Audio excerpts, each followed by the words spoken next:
Hi everyone, welcome to the YouTube channel. In this video, we will see how to transfer YouTube channel to another Google account. So to transfer the YouTube to another account, you have to go to your YouTube channel. So for that, simply search for YouTube on a browser and go to the YouTube. Once the YouTube gets open, then you have to click on to your profile icon and then you have to click on settings. After that, you will get into the settings. On the left side, you can see we have different options. From these options, you have to select this last option, which is called advanced settings. And there you will see this option for move channel. So it is actually possible to do it. So for that reason, what you have to do is you have to simply click onto that option and then you will be onto this page.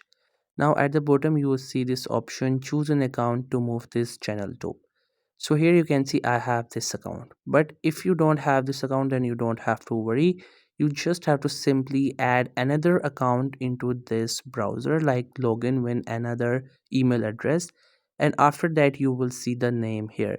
If you cannot log in, then you would not be able to see the option to transfer. So once you have logged in, then you will see your ID, click on replace, and then you have to simply check this box. You can read it and click on to delete account. Don't worry, it would not be deleted. You will get this here, you can read it and then click on move channel. One thing you have to make sure that if you do so, all the rights will be sent to the other person. Then after that, you will see this pop up that the channel has been moved, but it will take 10 minutes for it to process. And once the 10-minute pass, you will see the YouTube channel has been passed to the other email address. So that's how you can transfer YouTube channel to another Google account. I hope you find this video helpful and informative. Make sure to subscribe to the YouTube channel for more informative videos and updates. You can leave a like, comment if you have any queries, feel free to ask. Thank you so much for watching the video.